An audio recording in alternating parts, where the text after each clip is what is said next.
Olá, eu sou a Bia, e você está no canal Politics, Law and Money. Olá! Hoje a gente vai mergulhar fundo nas tensões institucionais que estão agitando o Brasil. Vamos analisar esse embate entre o judiciário, a mídia tradicional e uma parte bem grande da população. Bom, vamos lá! Para começar, vamos direto ao coração da coisa com esse dado aqui de uma pesquisa da Atlas com a Bloomberg. A pergunta era bem direta. Os ministros do STF são imparciais? E o resultado? Bom, ele mostra um país rachado no meio. Mais de 51% dizendo que não, contra quase 48% que dizem que sim. Essa fratura na confiança é o ponto de partida para tudo que a gente vai conversar. E isso já nos leva à pergunta central dessa análise. Afinal, o que foi que causou essa rachadura? Como é que o Brasil chegou nesse ponto onde a confiança nos pilares da República parece tão abalada? É isso que a gente vai tentar entender. Para a gente conseguir entender esse cenário complexo, nossa análise está dividida em 5 partes. A gente começa com a crise de confiança, depois passa pelas declarações polêmicas do judiciário, a briga da mídia por relevância, a reação do público e, por fim, a gente olha para o que pode vir pela frente. Ok, primeira parte. A crise de confiança. Para entender como essa fé nas instituições se quebrou, a gente precisa primeiro delinear qual é o conflito central que estamos vendo acontecer. O centro de tudo é o seguinte: existe um conflito aberto entre uma parcela muito expressiva da população e aquelas instituições que, historicamente, sempre moldaram a opinião e a justiça no país. É uma disputa sobre poder, sobre narrativa e, no fundo, sobre os rumos da democracia brasileira. Agora vamos para a nossa segunda parte. Vamos ver como as palavras dos próprios ministros do STF acabaram virando, de certa forma, combustível para essa fogueira toda. Começando por essa frase que viralizou quase que instantaneamente. Em novembro de 2022, o ministro Barroso deu essa resposta, bem curta e informal, para um manifestante. Para alguns foi uma defesa necessária do processo democrático. Já para outros foi uma demonstração de parcialidade que não combina com a postura de um juiz da Suprema Corte. Essa outra declaração, do ministro Gilmar Mendes, lá de 2019, mostra bem essa polarização.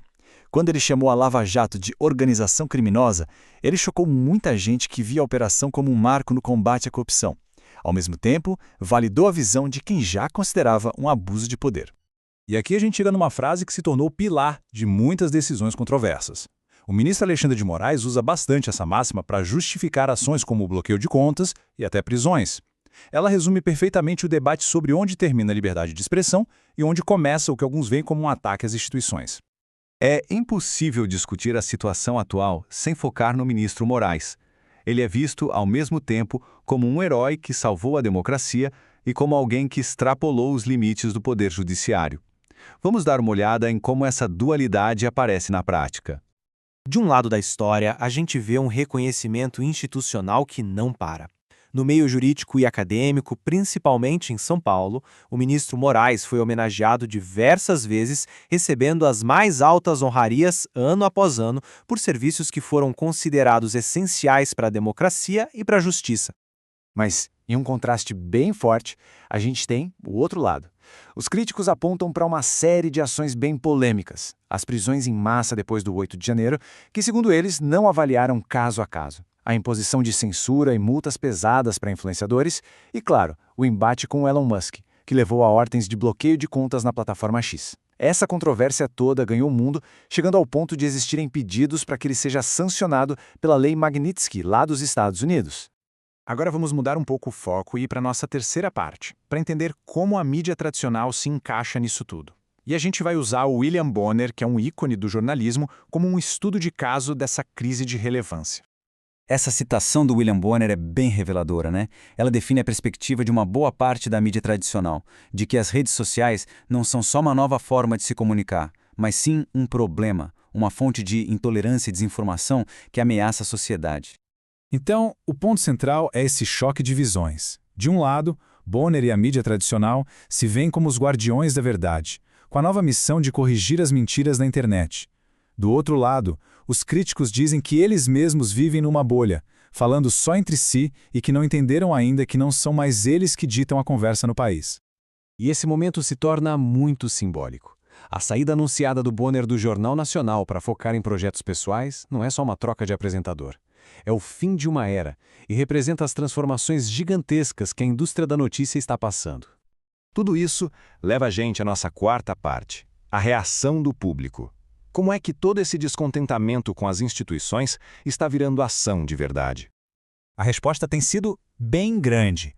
Esse número, que é uma estimativa de um dos protestos na Avenida Paulista, dá uma ideia da escala da mobilização. Não é um grupinho pequeno, são dezenas de milhares de pessoas indo para a rua para mostrar que estão insatisfeitas. E o que essas pessoas pedem? As pautas são bem claras e diretas. Elas incluem o impeachment do presidente Lula, o impeachment do ministro Alexandre de Moraes e a anistia para os condenados pelos atos de 8 de janeiro. E essa pressão que vem das ruas está se transformando em ação política. A gente vê isso em duas frentes principais. Primeiro, a proposta de uma lei inspirada na lei Magnitsky americana para punir abusos de autoridade aqui no Brasil. E segundo, a pressão cada vez maior sobre o Senado para que finalmente coloque em pauta um dos pedidos de impeachment contra o ministro Moraes. E isso nos traz a nossa última parte. Com todas essas forças em jogo, o que acontece daqui para frente? O futuro é uma grande incerteza. Mas a gente pode pelo menos analisar os números. Olha, o desafio político para o impeachment de um ministro do STF é pura matemática. São necessários 54 votos no Senado. Hoje, a oposição diz ter 34 votos a favor.